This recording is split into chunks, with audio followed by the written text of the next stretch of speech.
یاد نہ رہنے پر ہی دہرایا نہیں جاتا. وَذَكِّرْ فَإِنَّ الذِّكْرَ تَنفَعُ الْمُؤْمِنِينَ. مومنوں کے سامنے باتوں یاد دلایا کرو, ان کو نصیحت کیا کرو, باتیں ریپیٹ کیا کرو, کیونکہ ان کا مرتبہ ابن عمر کے سامنے بیان کیا. یہ بھی یاد رکھنے کی بات ہے. کس میں جوان ہے, اپنے الفاظ کی جامع میں حدیث کا مفہوم پیش کر رہا, لیکن وہ عیاش ہے, گنہگار ہے, پاپی ہے, جوان ہے, پاپی ہے. یعنی اپنے الفاظ کے جامع میں کہ وہ اتنا بڑا پاپی ہے کہ روزانہ وہ اپنے بستر پر کوئی نئی لڑکی کی تلاش میں نکلتا تھا, روزانہ, اور روزانہ کسی نہ کسی حسن کے ساتھ وہ کھیلتا تھا, حسن کے ساتھ کھیلتا تھا. آج بھی لوگ جوانی کا استعمال اسی میں, لوگ سمجھتے ہیں انجوائے جوانی کا اسی میں کہ ہم پاپ کریں زنا کریں. یاد رکھنا, نیکی سے بڑھ کر انجوائے کی کوئی چیز نہیں ہے, اور ہمارا مذہب دقیانوسی مذہب نہیں ہے. لوگ کہتے ہیں چاہے وہ دریاؤں کی سیر کو نہ جاؤ, ہم نے کہا کیوں نہ جائے بھائی, جب ہمارے رسول صلی اللہ علیہ وآلہ وسلم سیر کے لیے گئے تو ہم کیوں نہ سیر کریں. بس اتنا ہے, سیر کو جاؤ, انجوائے کرو, گناہ مت کرو. حضور بھی سیر کو گئے, حضور کے سامنے 3 چیزیں پیش کی گئی سیر کے وقت, دودھ, پانی, شراب, ہے نا, دودھ, پانی, شراب, 3 روایتیں. دوسری روایت میں دودھ اور شراب. یا رسول اللہ اس کو پیجئے, دونوں میں سے جو پسند کیجئے. حضور نے شراب نہیں پیا, دودھ پیا. کیا بتایا, سیر کو نکلو, دودھ پیو بھائی, شراب نہ پیو. سیر کرنے جاؤ, کس نے منع کیا؟ سبحان اللہ, سبحان اللہ. ایک بوڑھی عورت اپنی طرف بلا رہی تھی حضور کو, حضور نے اس کی طرف دیکھا ہی نہیں. حضور آگے بڑھ گئے, کسی نے سلام کیا, جواب دیا تو حضرت بہت لمبی روایت ہے لیکن میں 2 باتیں کر کے آگے بڑھ رہا ہوں. جبریل نے اس کے حضور اچھا اس بڈھی کی طرف آپ نے نہیں دیکھا, وہ دنیا تھی, اور جس نے سلام کیا وہ ابراہیم علیہ السلام آپ کے جد امجد تھے, آپ نے ان کی طرف دیکھا, اچھا کیا. کیا اشارہ مل رہا ہے, سیر کے لیے جاؤ, عورتوں کو مت تکو, اللہ والوں کی زیارت کرو, انجوائے کرو بھائی, انجوائے, حرام مت کرو, گناہ مت کرو, اچھے کپڑے پہنو, اچھی سواریاں, اچھا موبائل, سب اچھا, کام بھی اچھے کرو, عمل بھی اچھے کرو.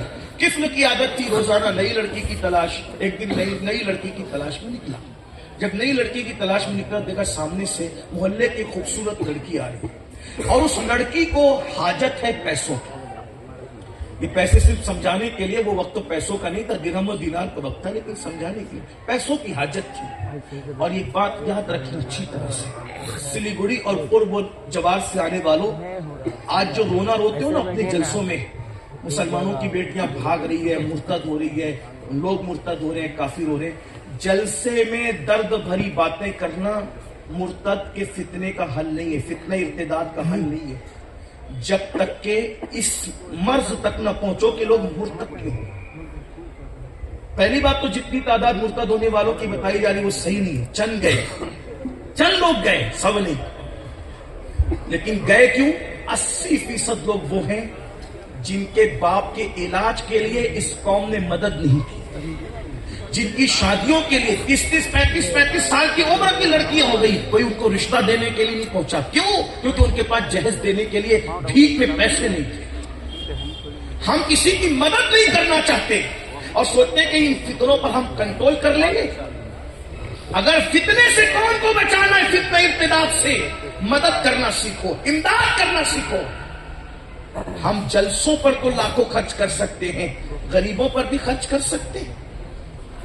بڑی معذرت کے ساتھ, کیونکہ یہ درسگاہ اور خانقاہ یہاں چونکہ جمع ہے ایک ساتھ, اور میرے مخدوم کی خانقاہ یوں بھی درسگاہ اور خانقاہ کا ایک سنگم ہے.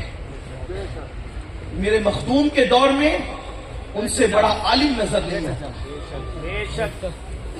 آپ کیا سمجھتے ہیں؟ اردو زبان کے بانیین میں جن کا شمار ہوتا ہے ان میں سے ایک ہستی میرے مخدوم سرکار مخدوم اشرف جہانگیر سمنانی. اور ایک بات آپ کو یہی بتا دوں, وہ جتنے قلم کے دھنی تھے اتنے تلوار کے بھی دھنی تھے. چنگیز خان کے لشکر سے کسی نے جنگ نہیں کی, جس نے جنگ کی ہے اس بادشاہ کو دنیا مخدوم اشرف جہانگیر سمنانی کہتے ہیں. آپ تاریخ اٹھا کر پڑھیں. اور عمر کتنی تھی؟ صرف 13 یا 14 سال کی عمر تھی. جب آپ نے مشورہ کیا چنگیزیوں کا لشکر آ رہا ہے, کیا کرنا چاہیے, وہ کہا کہ آپ نہ لڑے, کوئی نہیں لڑ رہا, آپ نہ لڑے. تو آپ نے مسکرا کے کہا میری چھوٹی عمر دیکھ کے مجھے روک رہے ہو, میری چھوٹی عمر دیکھ کے روک رہے کہ میں مقابلہ نہ کر سکوں گا, میری تو پھر بھی 14 سال کی عمر ہے, میرے دادا علی اصغر نے تو 6 مہینے کی عمر کی. وہ بہادری کے جوہر دکھائے تھے کہ آج